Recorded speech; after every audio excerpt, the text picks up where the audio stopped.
রাজধানী ঢাকার ড্রেনেজ ব্যবস্থা থেকে শুরু করে বঙ্গোপসাগরের 12 মিটার গভীর পর্যন্ত পৌঁছে গেছে পলিথিন দূষণ। বাংলাদেশ পরিবেশ সংরক্ষণ আইন 1995-এ পলিথিন ব্যবহার নিষিদ্ধ করলেও বাজারে এর প্রয়োগ নেই বললেই চলে। এমন বাস্তবতায় বিকল্প প্যাকেজিংয়ের উৎপাদনে এসেছে ব্র্যাক এন্টারপ্রাইজেস। গাজীপুরের টঙ্গীতে ব্র্যাক গ্রিন প্যাক কারখানায় চীন ও ভিয়েতনাম থেকে আমদানি করা ভুট্টার স্টার্চ এবং ক্যালসিয়াম কার্বনেট দিয়ে তৈরি হচ্ছে বায়োডিগ্রেডেবল বা পচনশীল ব্যাগ। 7 জুলাই 2026 থেকে এর বাণিজ্যিক সরবরাহ শুরু হয়েছে।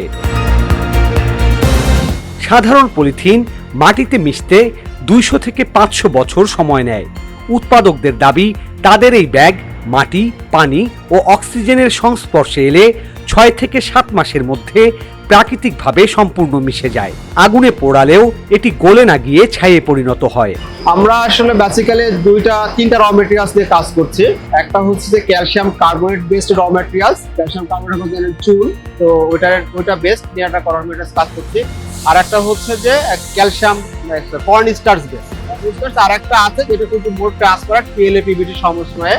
মেইনলি যদি ফোকাস করে তাহলে আমরা দুইটা ম্যাটেরিয়ালস দিয়ে কাজ করছি। একটা হচ্ছে ক্যালসিয়াম কার্বনেট বেস যেটা একটু হোয়াইটে, আর হচ্ছে কর্ন স্টার্চ বেস। তো এই দুটারই শেলফ লাইফ সেম হবে, আপনার 6 থেকে 7 মাসের মধ্যে এটা ডিগ্রেডেশন করে যাবে যদি উপযুক্ত পরিবেশ পেয়ে থাকে। তো আমাদের যে র মেটেরিয়ালস নিয়ে আসছে সেটা ইন্টারন্যাশনাল অনেকগুলো সার্টিফিকেট আছে, যেমন টিভি অস্ট্রেলিয়া, ওকে কম্পোস্ট, হোম কম্পোস্ট, পিবিআই, এরকম অনেকগুলো সার্টিফিকেশন আমাদের ইন্টারন্যাশনাল সার্টিফিকেট আছে।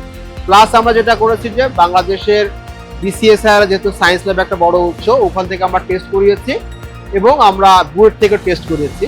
তো দুই জায়গা থেকে আমাদের এটা পজিটিভ রিপোর্ট আসছে। এবং সবচেয়ে বড় কথা হচ্ছে যে পলিথিন, পলিপ্রোপাইলিন, পলিইথালিন বা পলিস্টার এই ধরনের কোনো কম্পোনেন্ট আমাদের এই র মেটেরিয়ালস বা ব্যাগের ভিতরে নাই। আর প্লাস হচ্ছে এটা সবগুলোই 6 থেকে 7 মাসের মধ্যে ডিগ্রেডেশন হয়ে যাচ্ছে, সেটা বুয়েট এবং বিসিএসআর দুজনে মেনশন করেছে। প্রতিষ্ঠানটি সরাসরি খুচরা বাজারের বদলে সুপার শপ এবং কর্পোরেট ব্র্যান্ডগুলোকে লক্ষ্য করে B2B মডেলে ব্যবসা পরিচালনা করছে।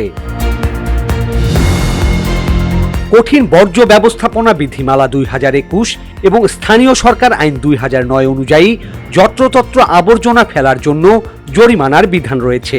অন্তর্বর্তীকালীন সরকারের উপদেষ্টা সৈয়দা রিজওয়ানা হাসান পলিথিন নিষিদ্ধে সার্কুলার জারি করলেও বাজারে এর দৃশ্যমান প্রভাব নেই।